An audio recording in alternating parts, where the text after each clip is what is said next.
Hi guys, this is Bison, your host, and today you are going to witness a brilliant attacking masterpiece by Mikhail Tal. This game is from the 1970 Soviet Championship, and here's something interesting. His opponent Mikhail Podgayets later became one of Anatoly Karpov's trainer, but even that couldn't stop Tal from producing another unforgettable masterpiece. So without wasting any time, let's jump straight into the game. So game starts with e4, knight to f6. Here Podgayets starts with the Alekhine defense.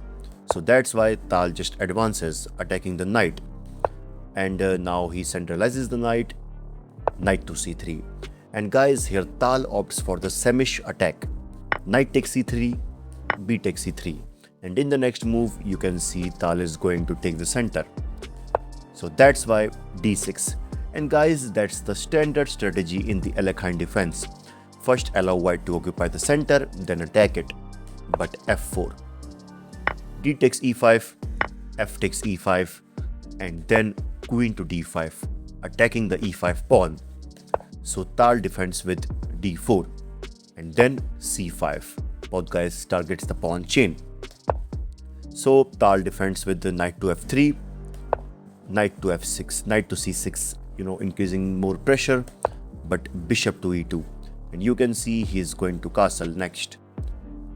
And guys, here black can consider the move g7, preparing to bring this bishop to g7 so that he can put some pressure over the center. But after bishop to e2, he goes for bishop to g4, putting some pressure over the knight. And finally Tal castled. C takes d4, c takes d4, e6. And now for white, it's better to push c4 and then queen to b3, targeting the b7 pawn. But instead, Tal brings his rook to b file, attacking the b7 pawn directly. So Podgayets defends with queen to d7, but then knight to g5. Tal is now putting immense pressure on the f7 pawn, while also asking for bishop exchange. So that's why bishop takes e2, queen takes e2. And now I don't know why Podgayets doesn't capture the d4 pawn, because in this position he decides to develop his bishop to e7. Maybe he wants to remove an extra attacker of the f7 pawn. And now Tal solidifies the pawn chain with c3. Bishop takes g5, bishop takes g5, h6. Podgayets attacks the bishop, forcing it to move. But in this position, now white can consider this amazing move, queen to h5, taking benefit of the pinned h6 pawn. And let's say to defend this, if black decides to castle, in this position now white can sacrifice his bishop with bishop takes h6, trying to open up the black king. Because if g takes h6, and I know most of you will definitely grab this h5 pawn, but guys, no, that's not the correct way. I mean, in this position now black is going to first of all play f5, and if white decides to en passant, then queen to h7. And you can see here black successfully defends his king. So that's why the correct way after g takes h6 is to bring this rook to f6, bringing another piece into the attack. And you can see in the next move, this other rook is also going to join, creating a deadly attack on the black king. And now let me know in the comments that how can black tackle this situation, because there is only one good move for black. Okay, so in the game after the move h6, so here Tal brings his bishop back to c1, and now he is preparing for bishop to a3 so that he can stop the castling of black. So that's why here Podgayets blocks this diagonal with knight to e7. But instead it's better for him to castle alongside, because now Tal develops his queen to f3. And now you can see he is targeting the f7 pawn, as well as rook takes b7 is coming. And the best way to tackle this is just castling queen side, but instead he chooses knight to d5, blocking the h1 diagonal as well as defending the f7 pawn with queen. So Tal just pushes c4. He is now attacking the knight. So that's why knight to b6. And guys, now instead of defending the pawn, in this position white can consider this amazing move, bishop to a3, because obviously black can't grab this pawn with the knight due to the threat of rook takes b7.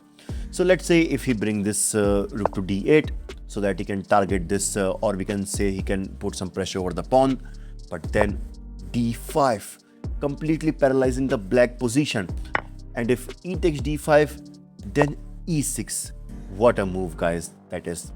And obviously one thing is clear that black can't capture with the f pawn due to the threat of queen to f8 check, rook takes f8, and finally rook takes f8, and that will be a mate. So that's why after the move e6, if let's say queen takes e6, then rook at b goes to e1, and in the next move black has to lose his queen. But in the game after knight to b6, so here Tal pushes c5. I mean, he now just attacks the queen side. So knight to d5, but then c6. I mean, Tal pawn is now just monster. He wants to just open up the position. B takes c6, and now you can see this b file is opened where his rook is already there. So bishop to a3, covering this square so that he can't castle. So but here he pushes f5 so that he can bring his rook into the game, which is on this g file. But rook to b3, and you can see now he is going to double his rook with the idea of rook to b7 so that he can target the queen. But here Podgayets just slides his king. Maybe he might get afraid of queen to h5 check. Rook at f goes to b1, and you can see now this can go anywhere. Rook to h7, queen to g3, and as you can see now queen to g8 check is coming, and also this threat is still on. So knight to b6, so he tries to block this file. But in this position, guys, Mikhail Tal sacrificed his rook with rook takes b6. The idea is after a takes b6, now queen to g8 check, and obviously king to c7 is not possible because then queen takes a8. But if queen to e8, this is also not going to work because of queen takes h7, and basically this happens in the game. But rook takes a3. Here Podgayets captures the bishop, but rook takes b6, and you can see what's coming next. So that's why he brings his rook to a8, but rook to b7, threatening queen to c7 mate. So to stop this, rook to c8, but in this position the final move by Tal is queen to g7, and in this position Mikhail Podgayets resigned because now white is threatening queen takes f6 check with the idea of queen takes e7, and which is just unstoppable. And obviously rook to c7 is also not going to work because of just queen takes c7, and that's a mate. What an incredible game by Mikhail Tal. The way he patiently improved his position, exploited every weakness, and then unleashed a beautiful stunning rook sacrifice followed by a beautiful checkmate was simply vintage Tal. Like this video and I will see you in the next one. This is your host Bison signing off. Bye bye.